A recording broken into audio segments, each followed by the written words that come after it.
something a little interesting. We're going to talk about more luxury, but this time not watches. I do have a watch for a thumbnail just because I don't have a thumbnail. And let me just test out this audio. Are we good here? Is that is that registering? Anyway, so there's a lot of jewelers out there on YouTube who are 100% showing uh, uh, mine diamonds. Quite simple. They're showing mine diamonds. I'm not exactly sure why. I mean, they could just pivot to the lab diamonds, basically, and they should.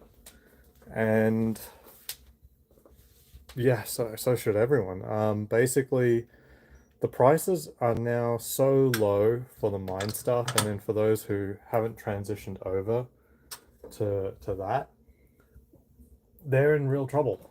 Basically, they're in real trouble. You see them fighting with Michael Rappaport about the prices and everything, and yeah, look, it isn't just that diamonds are going to be, how do we say, cheap. It really isn't that at all. Like the allure of diamonds is also that they're valuable, right? But if they're not valuable anymore, then they just look nice. And maybe they just look nice, and that's okay. But culturally, the importance of diamonds is actually coming from how valuable they are. And that's not going to remain the case anymore, just anymore. So they're not valuable anymore. I think they're below or getting very close to their gold weight, as in if you had a ring that had diamonds on it, it would actually be worth more if it didn't and just had the gold that you drilled out. It's getting pretty close, especially if you're talking about smaller diamonds. And what have we got here? We have a lovely tennis bracelet that I bought for my wife last year for Christmas. And it's gorgeous. I love the sporty simplicity of a tennis bracelet. If we can get focus, there we go. We get a little bit of focus.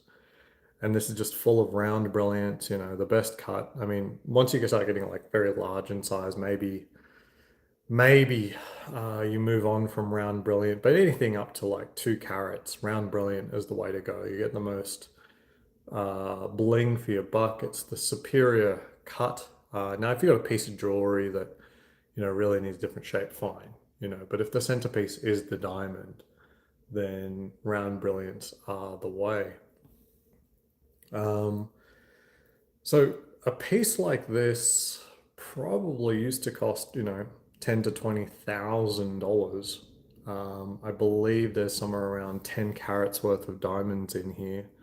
Um, 10, no, no, no, this is 7. I actually bought my wife the 10 carat version and she didn't like it as much.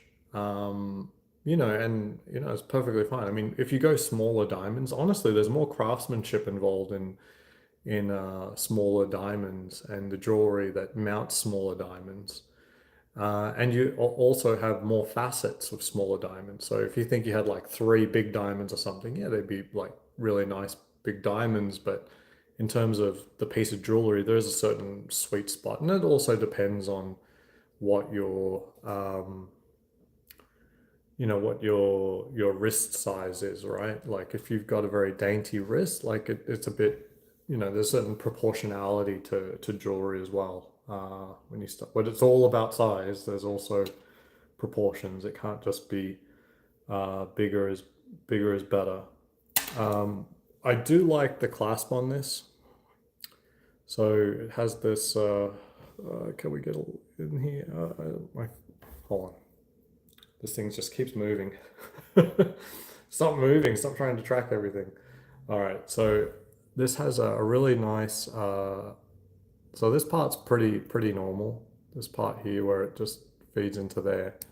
But then I like that it clips over in a couple of ways. So it's got this sort of like spring-loaded bit there, but then it also has this thing underneath that locks it in place as well.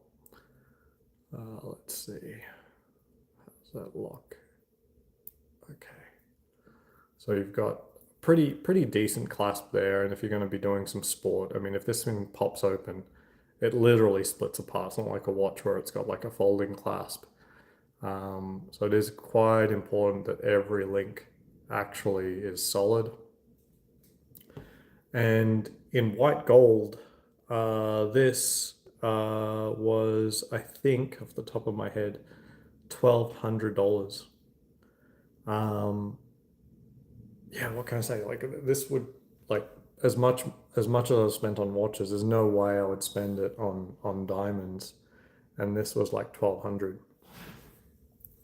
Now, when I originally spoke to my wife about this, I said, look, these things are going down and they're going down fast. If we wait another year, they could easily be, 50% off from where they are now. But I think the real risk isn't that we're paying too much now. It's that by the time you actually get something for yourself, everyone, the cat's out of the bag basically, that everyone knows that you can get these things very, very cheap. At the point at which people no longer think of it as, oh, that's cheap for that, and they start thinking, oh, it's diamonds, it only costs that much. Why would you pay more and X or Y? There's going to be like a cultural shift where it's no longer a sort of quote unquote a flex. It's no longer luxurious to have diamonds.